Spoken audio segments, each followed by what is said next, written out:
Hello, this is Crucien. Welcome to my channel. I'm going to be talking to you guys about Captain America Civil War. I think it's part 1. I think there might be part 2. There has to be part 2. Sorry I look like crap today. I just got back. I just took a shower. And it's like fucking 1 or 2 o'clock in the morning right now. So I apologize right now. My review for Captain America. First I'll just be talking about the characters first. Oh my gosh, this movie, guys. This movie was fucking amazing. I will just say right now, just go and pause this video right now and just go watch that movie and come back. Like, this movie fucking, it had it all. I mean, except Thor and the Hulk, you know, just half the Avengers, but it was fucking amazing.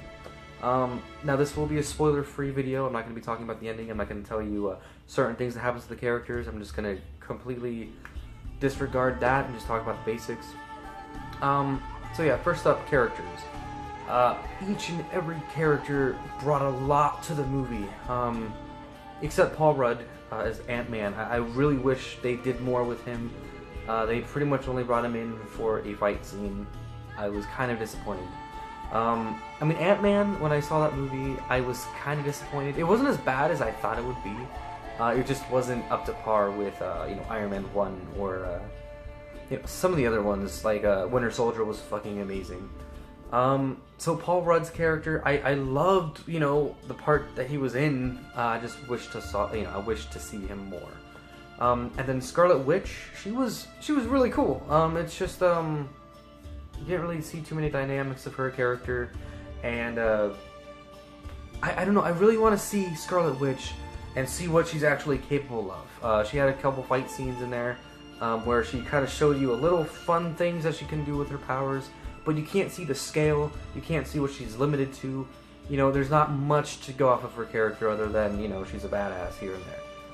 So I really wanted to see more of her. Paul Rudd's character I wanted to see more of.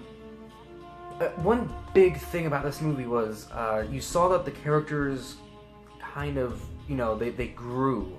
It wasn't like in the other superhero movie, where the characters just don't change, they're static. This one, you see that the characters are actually being moved by their decisions, and you see that they actually do believe in what they believe and why. It was very good to see. Some characters even kind of change their viewpoints, but it was really good to see. I like to see a movie where, the characters are actually bringing emotions to the table, and there's a lot on the line. So that's a really, really good thing. Spider-Man, I have to talk about Spider-Man. I liked him. I liked him. Compared to Tobey Maguire and Andrew Garfield, I actually kind of prefer Andrew Garfield.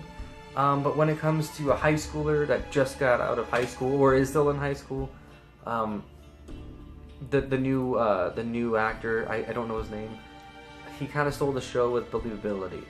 Because Tobey Maguire, you can tell, is like a 30-year-old dude. Andrew Garfield, in some scenes in the Amazing Spider-Man movies, you could tell, he's like at least 30 as well. But this new actor, I like him. He brings a lot of comedy, which is what he's supposed to do. It's really, I don't know, it was really cool to see, even though he was only in it like for a few scenes. But I liked him. I liked his whole duo with Iron Man and how he got brought into the Avengers in the first place. It was really cool to see. But yeah, I have to give that guy props. I want to see more Spider-Man. So yeah, so far, good for Spider-Man.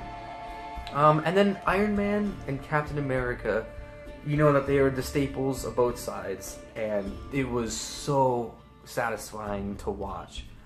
You know why Iron Man, okay, in the beginning, you kind of see why Iron Man's taking the side. If you guys don't know, they're having a civil war because this isn't really a spoiler. It's in the previews.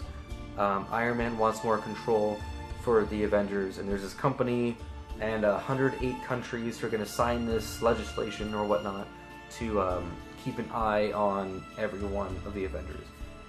Iron Man is for it because he saw that he made Ultron, and the Avengers kind of bring in a bunch of chaos and kill a lot of innocent people. And Captain America doesn't want to be told who to go after, because if everyone is being watched, they're not going to be able to go actually fight the good to fight the actual bad guys. That is a really cool thing to see. And then later on in the movie, you get to see more and more, and it just like there's more to bring to the story, and the story is like, at first, the story was kind of basic. They're like, okay, I see where they're coming from, boom, done. But no, it actually evolved into a really good climax, and the ending, oh my gosh! Once you get to the ending, I can't talk about it, but fuck, I went with my girlfriend, and she was like, oh my gosh, it was really intense at the very end. And just, fuck, it was bad, and it was enjoyable to watch. It was very emotional too. That's one big thing. It was very emotional. And that's it for characters. I'm just gonna talk about the story next. Like I said before, it was emotional. It actually hit you in the right. It hit you in the right points. It was very comedic when it needed to be. Very action-packed. There were some boring parts, but you had to have that build-up. You had to know exactly what Bucky went through. You had to know exactly what happened to him and what is happening to him. Very important to the story. And one quick thing. The Black Panther was actually more badass than I thought he was gonna be. He was a fucking. Whenever I saw him on the screen, now I was for Team Captain America. But whenever I saw Black Panther, I was like, oh, fuck, get the fuck out of there. Like, don't die. Like, Black Panther meant business. You don't want to mess with that fucker. Like, him and Spider-Man together, like, just on the same team, and Vision. You would think that it would be really, really hard to counter that. But in this movie, Captain America's team actually fucking fought back really well. And it was awesome. It wasn't just like, oh, one team was just getting smashed. Everyone was just smashing the shit out of each other. And it was really cool. The ending, like I said, it was so spectacular, and it really hit you where it needed to. I feel for both sides, and I'm not going to tell you who won or who didn't win, or if it was a tie. I'm not going to say that. All I can tell you is that it was emotional, and a lot of shit happens. The only thing that the story's really lacking, though, is the bad guy. Okay, now, this is Civil War. It doesn't need to have a bad guy, but Marvel thought it was a good idea to actually implement a bad guy into this, and the bad guy didn't really do anything. The Avengers would have just got there anyways. But the bad guy was just kind of there just to say there was a bad guy in the movie. Very forgettable. He didn't really do anything. That was pretty much the only thing that the story lacks. They should have just completely taken him out. Every side of the story, Captain America's side, Iron Man's side, you feel for both of them. So it's not like, okay, that whole side is bad. No, like, they are actually still, like, they're just conflicted friends, like, you see that. And you see that bad shit happens to each other, and you're just like, fuck, like, there's no other way around this but to fight it out. So I really liked the story, I really liked the characters. Overall, this movie I had to rate like a 9 out of 10.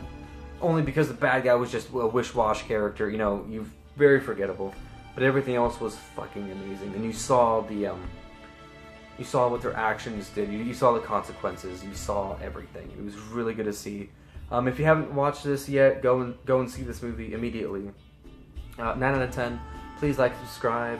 I'm going to be making more movie videos, more movie reviews, very near in the future here. So please keep following. Thank you.